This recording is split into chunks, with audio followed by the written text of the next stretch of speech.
Hey everybody, it's Patrick Ryder. Real quick before we get started, just wanted to give you a heads up that this was actually our first podcast that we had ever recorded.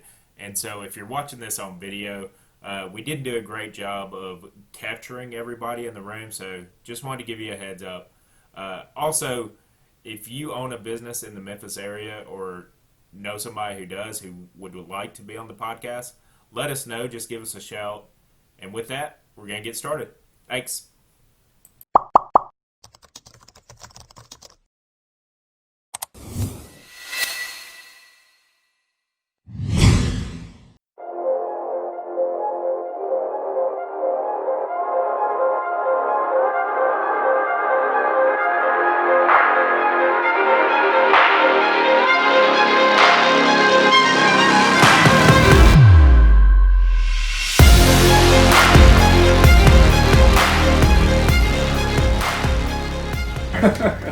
My name is Patrick Ryder. I am your fearless co-host and owner and agent of the Insurance Shop of Tennessee and owner of the Oddfellows Stock Company here in Collierville, Tennessee. Before we get started, please help me welcome a 6'1", 205 sophomore from Collierville, Tennessee. He is a Rivals 5-star recruit, Parade All-American. He is currently the owner and optometrist at Collierville Vision Center. Brandon Walley, how you doing? How you doing? 6'1's a little generous, appreciate it. I may have gone overboard with the 205 too, but at least I was right with the 5-star recruit. Exactly, Parade yes. All-American. Right, So, for sure. doing good this morning? Doing great. How about yourself? I'm good, man. I'm good. So I'm excited about our guest today. He is a transplant from Ocean Springs, Mississippi. So he's fairly new to the 901. You've been here about a year and a half. All right. He is a commercial lender with Bank Tennessee by day and a chef to the stars by night. Recently, he has cooked for the likes of, now I'm not gonna remember everybody, but Jamie Johnson, Toby Keith, Dennis Quaid, Chris Stapleton, Ron White, just to name a few of them. Yeah. He was a first-time entry into Memphis and May BBQfest and won Memphis and May BBQfest. That's insane to me.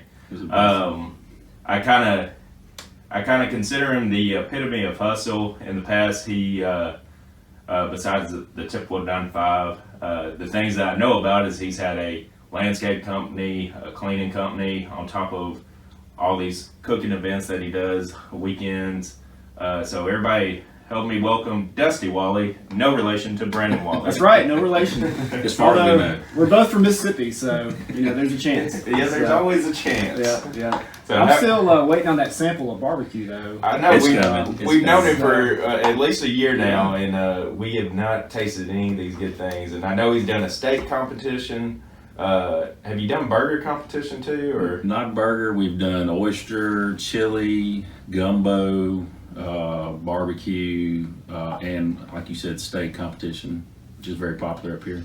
Yeah. You say steak, and everybody's mouths just start watering. So Now, I'm a pretty decent gumbo chef, so You are. we may have to work on this. We will. he says that, but he uses a box of Zatarain's and he adds in sausage, and then he's done. Some of the local seafood up here, huh? Yeah, exactly. So I guess what do you want to go into first? I think the cooking is probably the most that's going to intrigue everybody, but Yeah. maybe start a little bit about some of the stuff that you're doing on the side with the landscape company. Well, I'm married. I have 4 kids. 3 are the same age. They're boys. A daughter that was a few years older. My twin boys from the first marriage was in private school, so very expensive, as y'all may or well not be aware of. But so my hustle had to start kind of with that. I mean, I had to figure out a way. I mean, I have a 9 to 5 job and I make a great living. But when you got boys, and being in the insurance industry, you know this. You got to buy 4 vehicles, and then you got to have insurance for 4 kids at almost $1,000 a month just for insurance. You got to find ways to make some extra money. So my wife worked for a company, and she actually is in the AP department. She says, well, they've got a cleaning service here that gets paid pretty well. And I said, I think we could do it. So as you know, cleaning is a low capital type business, startup business. You got to buy a vacuum cleaner and a mop bucket and go to town. So we did that and kind of picked up from there. Actually, I met a customer of mine that did strip and wax floors, and that's all he wanted to do. So when he found some extra business, he's like, well, hey, you want to do the cleaning side? Yeah. So he just kept building from there, and it was very demanding on some of the time, but it was a lot of times it was after hours. We did that. Well, as soon as we got off of work, we could go do our cleaning 3 nights a week. That was a 10,000 square foot building, a garbage company. So it was pretty dirty. Man, that's what I was gonna ask. Is just like, cause you've always had a regular 9 to 5 job, Right? And so that's why I was curious. Was it something like as soon as that was over, were you going to this other, or was it something that weekends were taking up? You were taking up a lot of time, or was it you had employees doing everything and you weren't having to do the dirty work? Well, no, it was our hands on. It was my wife and I, Amy. We did the majority of the work during the week. Sunday was our deep clean day. As you know, in a cleaning schedule, there's light cleaning during the week, and there's always a heavy cleaning at least once a week. We chose that on a Sunday. We started, in the afternoon and would work, till 9 o'clock at night. But we involved our kids at that point. What about the boys? And that was free labor, by the way. I said, they would ask for money. I was like, you pay the car note then, well, that'd be fine. But that started with one company and then went to another 10,000 square foot building because we were referred by the existing company.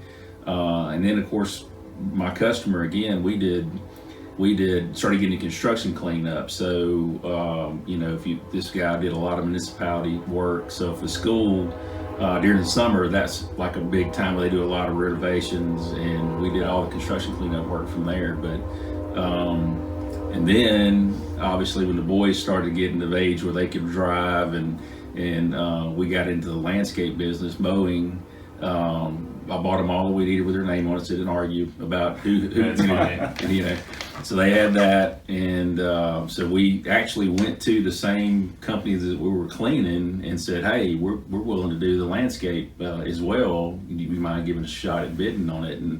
And they were happy because they knew us and they were comfortable with us and trusted us, and so we started cutting that as well. Did they do like some residential stuff before y'all got into the commercial one, or did you kind of have a good idea that you would get the commercial one and then? Actually, it's an unusual story. Back in the economy when it crashed in 2008, I lived in a gated subdivision. It was a startup subdivision. The contractor went out of business. It was a 40-lot subdivision. And I was having to borrow bush hogs to bush hog the common area because we only had 14 residents in this big subdivision, and nobody was cutting the lots, nobody was cutting the common area. So without my wife knowing, easier to ask for forgiveness and permission, and went out and bought a $10,000 zero turn.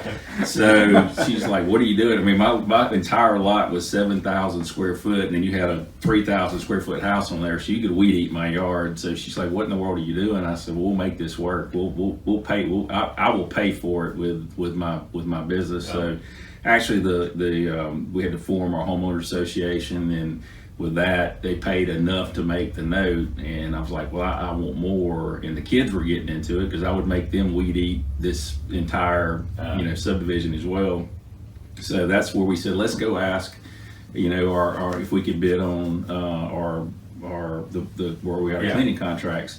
And they graciously accepted, and so that was just another, it spilled off. Like on our Sundays, me and the boys were mowing, and my wife was cleaning 2 10,000 square foot buildings. But again, I mean, it was, it's a low cost in operating a business like that, other than just maintenance and every once in a while buying a new vacuum cleaner. But it was great income for us, and it helped with offset all the cost of having young teenage kids, and it kind of stuck. And I mean, it was, you know, you try not to get dependent on that income, but you know, even today, I mean, now they're all in college or one's out of college now, but the expenses are still there, and it's you know, you got to have a little supplemental income. I mean, again, I mean, I make a great living at what I do, but at this day and time, it's still not enough. So we were always trying to find, you know, extra business. That actually, the landscape business spilled off to another customer of mine that had he was a contractor. Yeah. He's like, man, I need somebody to landscape. I said, I can do it. I mean, I've done, you know, I've used tractor work. He wanted somebody to grade his entire property and clean up to prepare for sod. And I said, I can do the landscaping as well, and got in with another company that sold plants to me at wholesale, and literally in a day I could go out and prep an entire lot and plant plants, and if they wanted irrigation I could do that as well, landscape lighting if it was a higher end home, but jumped into that. I mean, and it just, you know, it was can to cane for a long time. I mean, it was, you know, you get off work, you come, you get on some piece of equipment or you go clean, and it kept us very, very busy. But it was getting to the point where we actually made as much money doing that business as we did take home from our 9-to-5 job. It's funny because we're a little bit similar in that degree, because back in the early 2000s, me and a buddy were doing mortgages, and the good thing about it is we didn't have to be in the office day to day, so we started cutting yards on the side. And literally we borrowed his mom's trailer, their push mower, their crappy weed eater, their crappy blower, and what sucks is the very first day one of the things got stolen, like the blower or something like that. But we would sit there, and at first it was like a couple days a week we'd go cut a few yards, but it didn't take long before we were making more money doing that than we were at mortgages, because we weren't good at selling. Right. So we were very good at labor. We weren't good at selling. So we were making more money doing that. But our first zero turn, we had he was a former mayor of Memphis, Dick Hackett, but he got us to come do like a few of his properties, and I think what we'd make off of it was like $150 every time we cut it. And so we were like, well, all right, let's do the math. Okay, this 1 yard will pay for our mower, the note on the mower. All right, we're gonna go buy it. Like, it was just as simple as that, and it just kind of spilled over. My buddy still does the landscape company. I had to, when 2008 hit, I had to get out of it. Winter came, and we were like, I don't know how we're going to pay each other, because we didn't make any money hardly in the winter. Right. So, yeah, it was, you know, I enjoyed winters because it was nice. It actually got a little bit of a break, you know. So that helped a lot. But, you know, we were just blessed to have, and the thing is anybody in business, it is hard for people to do. And like you said, you know, as far as sales go, it's hard, but you know, whether you own a business or you're in sales or not in sales, you got to ask for the business. So that's key. You can be turned down. We were fortunate that, you know, wherever we asked, you know, we were fortunate to get the business. But I'm like, am I pricing this thing right? Am I doing? Am I? You know, there's a lot of second guessing there. Oh yeah, absolutely. Maybe I'm doing it too cheap, but you know, if you're satisfied with the amount of work that you're given, you know, and you're satisfied with the amount of money we're receiving, we always said, don't be greedy, don't get greedy, because at that point, you know, it just makes it where it's you know, you start losing business and not enjoying it. Yeah. Well, it's funny. I when I was in high school, I got into the landscape world a little bit, and the first yard I got was a neighbor of ours, and we had like centipede, St. Augustine grass. It was pretty easy to mow.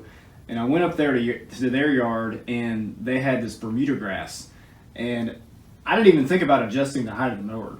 And so my first row was just like scalped, bald. Just white now. And I just remember that thought. I said, oh man, this is, you know, the first yard ever, and I'm already going to be done. But luckily they hung on to me, and I did it the whole summer. And I made a lot of money, and then I bought a set of golf clubs, and that money was gone. Yeah, it usually works that way. Yeah. So do you... you don't do those anymore, right? Yeah, once I moved up here, I could get back into it at some point, and I do have some free time. It's been busier now that we've gotten into more of the cooking, and especially after women in Memphis in May, it's things have just been thrown in our direction, so we've been blessed with that. And most of my crew is still on the coast. Most of my team is on the coast, but I still have a lot of opportunity up here. We're doing the leadership after hours on the 7th of November. I'm doing that. No barbecue. We're doing seafood. We're doing gumbo, so you get to try the gumbo. Nice. Right at the new place, the green on the square. Yeah, it's gonna be pretty cool. It's awesome. Yeah, I'm excited about that. I've been wanting to tour their new building on the square. So how did you get into the cooking side? Or are there any other businesses that you had? That's about all I could handle at that point. I had the cooking side. A friend of mine challenged me back in probably 2003 to do a gumbo competition, and make 20 gallons of gumbo. And of course, my first one, I scorched the gumbo. I'm trying to cook 20 gallons in one pot and trying to keep it hot, and that's how I scorched my gumbo. But so I didn't do so well, and then in 2004. We came back and got best in show. So we beat all the casinos down there, all the restaurants, all the locals. I got into that competition side, and I really just wanted to kind of carry that forward. But later on, we started trying to think of ideas through the bank to get out and be involved in the community. And I was barring a grill and doing First Fridays at football games, and and doing some of the local competitions there because it was cheap to get in and you get your name out. Yeah. And I asked our CEO, I said, can we look at buying a grill? And he said, yeah, go out and look for one. And so I designed one through a company, East Texas Smoker Company in Tyler, Texas. We were working on it for almost a year and designed one. It's actually on their website as one of their custom cookers that you can buy. And so we started doing these events, and man, it just we were winning. My first trophy was first place chicken, and I was just it was my first competition. So I just got hooked. I mean, it was, we just started doing a lot of events. We're being asked to do a lot of events, a lot of charity events. Yeah. And I met up with one of the events down there, Barbecue Under the Oaks. A friend of mine from high school and college, and he was doing it for his bank, and so he said, let's do some stuff together, and so let's try to cater some stuff or help where we can, and kind of got into doing some charity stuff for churches. We did Backpack Buddies, which is another fundraiser to raise money to put food in kids' backpacks, because they get free and reduced lunches at school, but they don't have after school. It's after school, so they would take food there. That's a good idea. Yeah. So we were hitting about. Gotta buy us a coffee now. Yep, I will. Actually, it's my cooking partner. He calls me every morning this time. He's like a second wife. So we, we did about 1,200 meals just with Backpack Buddies, and I'm like, well, who did the barbecue? So all these little things just lead up to another job and just keep building. And we were doing a lot of charity stuff, which was what we wanted to do. Yeah. So we started buying equipment. We buy large rotisseries, and we still doing competitions on the side. The competition was getting some name recognition by winning some of those, but we really wanted to focus on helping people because we had, an opportunity and we had the equipment to do it. Let's do it. So we would help schools and churches, and just fundraisers, and we got to where we were actually starting to run out of time. So we said, let's start charging them. Just to say, we'll do a butt. If you want to do 100 butts, we'll charge you $5 a butt and just make a little money just to kind of cover our cost. And that just really snowballed. We started getting in some big competitions and winning those. And obviously, like you said, Memphis in May is another one. So that's how that grew. But it's been a blessing to us. It's been, we make good money catering now. We still do a lot of charity work. Done a couple of events up this way, charity wise. But we love it. Go ahead. So most of your catering is still down there, not doing anything up here yet, except for the thing coming up. And I'm kind of taking the same approach up here, is to do some free stuff, helping organizations out to get my name out, and then eventually it will start working into some catering jobs. And people have offered to pay me, but I've said right now let's just leave it. Not that I just have bags of money, but if you need corporate help, Yeah, there you go. Exactly. or just anybody out there to help you with the stuff here local, let me know. So have you always been a good cook, or? My mom I'm an only child, so my mom really, she said, you're going to be independent when you grow up. You're not going to be dependent on anybody. So I've been cooking since I was probably 8 years old, and enjoyed even through high school. I've got two best friends. We'd have a couple of girls come over, let's cook some steaks, and start doing that. So just even in college, when I went to college, I'll tell you two quick stories with that if you got time. But I said I wanted to cook some turnip greens. My mom said, put them in the washing machine, just to get them clean before you cook them. I said, that's great, that's a good idea. So I did. She'd tell me not to put it on the spin cycle. So obviously collard greens were just stuck. That we were picking turnip greens out of our clothes. And then I decided to do a blackened redfish one time, and we literally smoked the entire apartment out. We had to open the doors, the windows. I've done that a few times. Yeah. Just even like cooking bacon or sausage, or Yeah. It's like this. You can consider cooking almost a diet. So if it doesn't work out, guess what? You don't eat, and you just it's a great diet plan.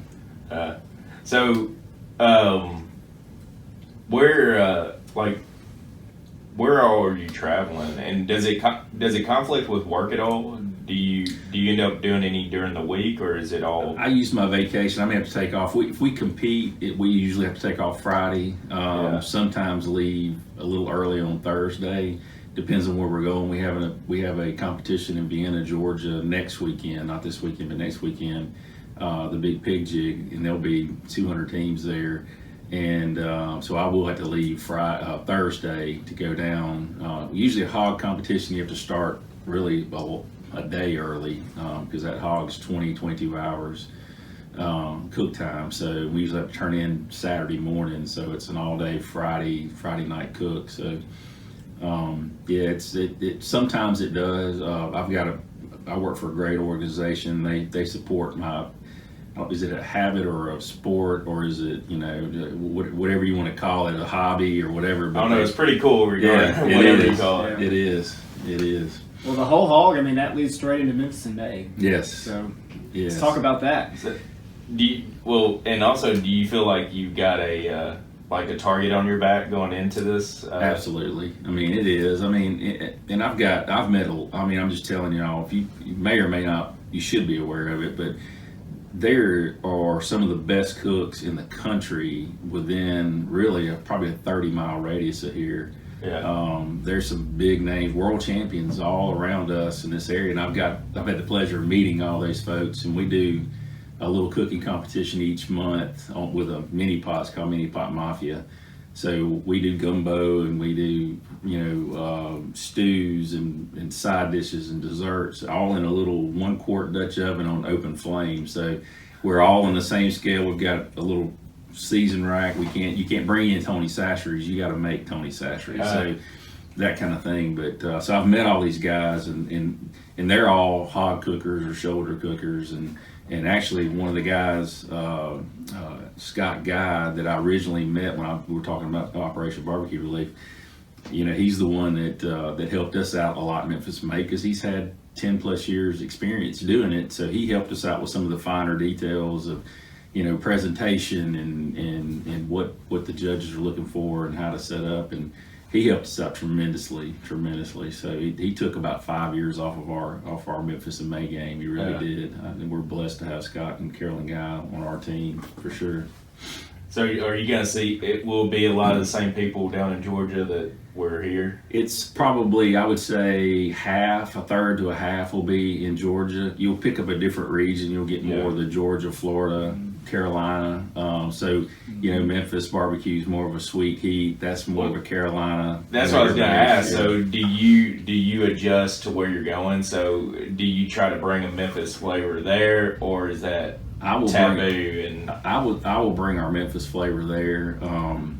Just from again having this resource from these guys that I cook with. They say just keep doing what you're doing. Don't really change anything. We may add a little more vinegar to our barbecue sauce, but the process of cooking the hogs and the rubs will keep the same. I got you. And along those same lines, so I'm from Jackson, Mississippi, and we've got some barbecue joints there. But then you're from South Mississippi, so South Mississippi always has a different flavor than Central Mississippi. So, is yours? When you got to Memphis, did you adapt to Memphis, or was yours still kind of got Mississippi roots? It's very close. I mean, South Mississippi is just a culmination of really Cajun and Cajun flair, so they like a little more heat down there than the sweet. But I'm kind of 50-50. I like to stay right in the middle of the road because the thing is like some of these competitions have professional judges that are coming out, and some are just like. The mayor, it's the mayor. It's not me. Or you have local folks, so you want to play to your judges. So you've kind of got like a set of ribs. If a true competition rib, it has a bite, on the rib and pulls away from the bone.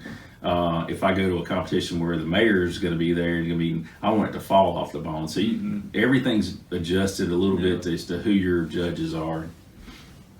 That's interesting. Yeah, I would definitely fall into the. I just want it to fall off the bone. Yeah, pull the bone out, slide it out. So, and we're probably coming close to time, but I guess, like, where did you find time for all this? Like, well, first I have a great wife. Yeah. She generally doesn't come to the competitions because. It's pretty intense, and I can't really spend time with her, that kind of thing. I just bring home the dirty dishes, and she cleans them, and she's fine with that. She's good with it, but it's just really making time, and I try to, involve my family as much as I can. I want the boys to learn how to cook as well and be independent on them for themselves. And do they do the competitions with you? They not the competitions, but they like when we did the Jamie Johnson homecoming tour. They had to be there. They came. They would have been very upset if they were not able to get there. But again, that was a super cool, just laid back event, and a lot of great country music singers and upcoming singers and songwriters and managers, and that was a great weekend, and we're invited from now on because I guess they liked our stuff. So but it's always good to get the invite back. So absolutely. Well, awesome. Well, I appreciate it. My biggest takeaway is more so just the hustle part of it, because I think most people, they have a 9 to 5 and that's it, and they'll, after their 9 to 5, if they got kids and family, they'll do that, but then there's probably a lot of time on the couch watching Netflix or something like that. I feel like you probably don't fall into that category of.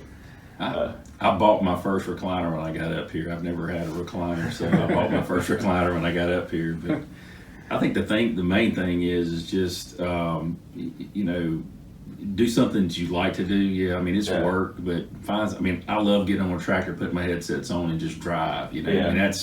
I like doing that. That's my me time. That was my favorite part of the when I was doing the landscaping, is you could almost forget about everything else while you're in the process of doing it. Right. But then again, you also did have the business side, and when we were doing it, we were out there working all day long, and then we would come home and start working on bids and estimates and things like that. So they were always long days, but.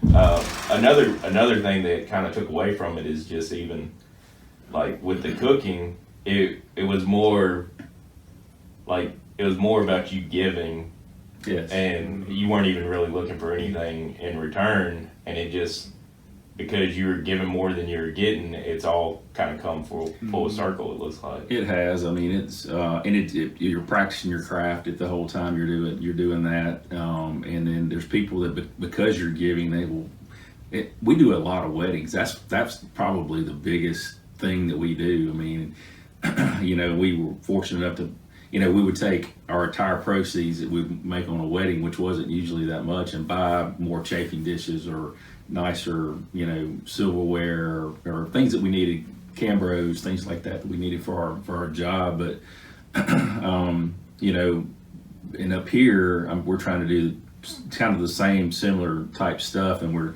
getting involved with Operation Barbecue Relief as well in Byhalia. The group that I spoke of earlier, Sweet Swine of Mine, Mark Lambert, those guys down there, they're the same way. They have a 9-to-5 job. They do barbecue, they sell barbecue, or they're aircraft mechanics or work for a bank, that kind of thing, but they give back and donate their time to Operation Barbecue Relief for deployments. And that's what when I have extra time, that's usually what I do, is go play down there. That's awesome. Well, are you on social media? I mean, can the listeners find you anywhere, or what page would you direct them to if they? Yeah, we have Hometown Barbecue on Instagram. We've got to get my daughter took over my Facebook page for Hometown Barbecue, and she's trying to transfer that over to me because she's tired of posting pictures. We have a few sponsors that we deal with. B&B Charcoal, if anybody hadn't really spent time with B&B or used B&B, you can get it at Academy up here, or Mark Lambert's place. It's an excellent charcoal. I definitely would recommend that. They're a big sponsor of ours. We've got Yeti helps us out. Got some other smaller ones, but they're that's helped us too, money wise, not have to go and spend a lot of our personal dollars to go compete, because it's very expensive. Yeah, I've heard Yeti's got a little bit of money. Just a little bit. Just a little bit. Back. Well, cool. Well, we'll put Hometown Barbecue in the show notes and all that. But cool, man. I appreciate you. Man, I enjoyed it, and I love talking about business, and I just encourage anybody that wants to try to start their business, find something you like to do. If you are a couch potato, start a YouTube page. I mean, you get some subscribers, you can get some penny, get a check in the mailbox. Just do something to make a little extra money. And that's the other thing, is I think that's the way to do it. Like, some people will dive, head first into a new business and not realize how hard it is to start one. I'm all for, if you can do it as a side hustle and keep your day job, and whether you do work till midnight or whatever on the side hustle or whatever you had to do, I'm all for that. And I think there's a lot of people with a lot of good ideas, but they don't really ever move on them. Or don't know how to. Yeah. Find a mentor, find somebody that can answer some of those questions for you. Yeah, for sure. Yep. But all it takes is the action part of it. You know, a good idea doesn't do much if you don't put any action behind it. That's right. So, well, cool. Appreciate it. Thank All you. right. Appreciate Thanks. it. Oh.